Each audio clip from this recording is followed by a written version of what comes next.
Selamat datang di Object-Oriented Programming. Pada sesi 1, kita akan mempelajari Introduction to Java. Java memiliki 3 edisi, yaitu Client-Side, Server-Side, dan Mobile Device. Jika kita ingin mendevelop client application, kita menggunakan Java SE. Inilah versi yang akan sering kita gunakan di mata kuliah ini. Berikutnya, jika kita ingin menjalankan sebuah program Java, kita membutuhkan JRE dan juga JDK untuk mendevelop aplikasi Java.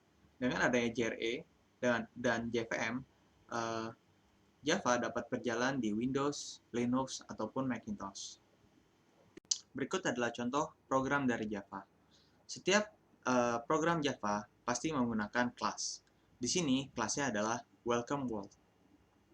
Setelah itu, di dalam sebuah kelas memiliki fungsi main, yaitu public static void main yang akan dipanggil pertama kali pada saat kelas ini dibentuk. Di dalam public static void main biasanya terdiri dari beberapa statement utama yang akan dipanggil. Dari main, kita bisa memanggil metode-metode lainnya yang terdiri dari fungsi-fungsi yang berada di dalam kelas welcome world ataupun dari file lain. Hasil dari program ini, setelah dikompil dan dijalankan, akan memprint welcome to Java. Sebelum memulai programming di Java, kita harus mengetahui beberapa hal. Yang pertama adalah identifier. Identifier dipakai untuk nama dari variabel ataupun method.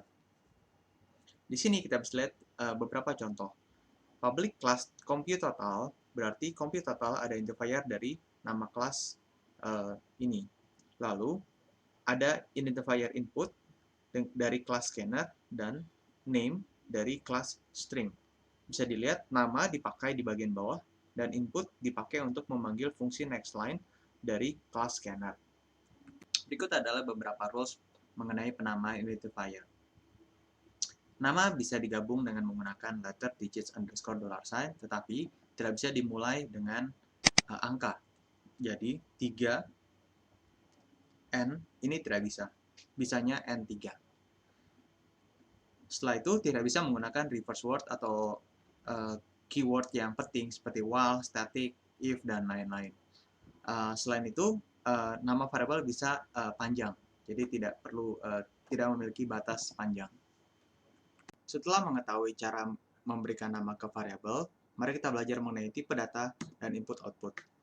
Di sini kita bisa lihat beberapa jenis dari tipe data, yaitu byte, short, integer, long, float, dan double. Semuanya adalah untuk numeric data type.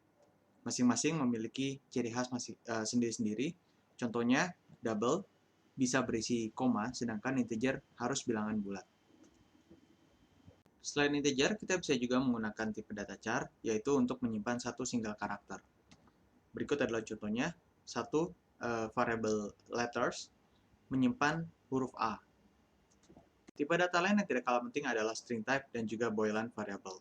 String, seperti namanya, digunakan untuk menyimpan string of character. Contohnya, hello world yang merupakan sebuah string disimpan ke variable word. Welcome to Java tutorial yang merupakan beberapa kata juga dapat digabung dengan tanda plus pada variable string. String berbeda dengan tipe data lainnya karena string merupakan non-primitive data type yang merupakan sebenarnya adalah sebuah kelas. Word jika di-print maka akan menghasilkan hello world, welcome to Java tutorial.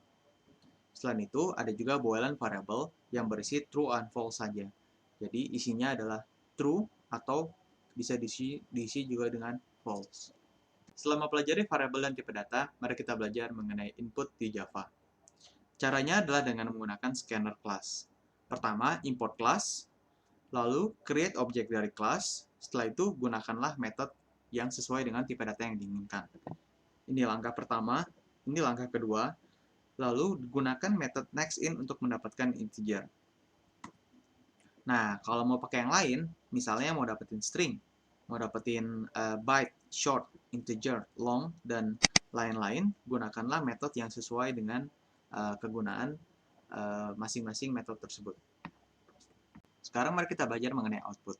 Cara untuk mencetak layar ada 3 keyword, yaitu print, println, dan printf. Jika pakai print, maka tidak dikasih enter. Tapi kalau pakai println, dikasih line, maka dikasih enter. Untuk printf mirip dengan print.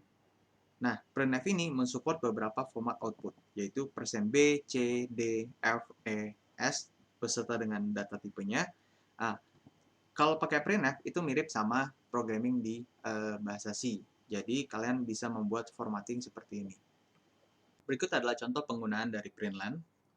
Masukkan string, ditambah dengan integer value, dan hasilnya adalah seperti ini. Java juga memiliki selection statement, di mana aksi yang dipilih bisa memiliki dua atau lebih alternative course. Jadi, pada saat aksi dijalankan, bisa terjadi branching antara ke true atau ke false. Maka salah satu aksi dari action ini tidak akan dijalankan. Untuk melakukan iterasi di Java, kita bisa menggunakan while loop, do while, dan for loop. Berikut adalah contoh implementasi dari loop di Java. Dengan menggunakan while, seperti ini. Dengan menggunakan do while, maka seperti ini. Perbedaannya adalah, kalau do while, pasti sistem outnya dijalankan satu kali, minimal. Sedangkan kalau while, karena pengecekannya di atas, maka bisa saja print welcome to Java tidak dijalankan sama sekali.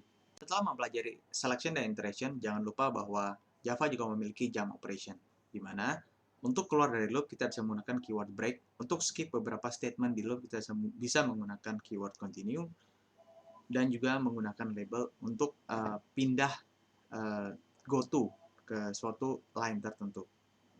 Break juga digunakan pada use case agar case yang satu tidak lanjut ke case berikutnya.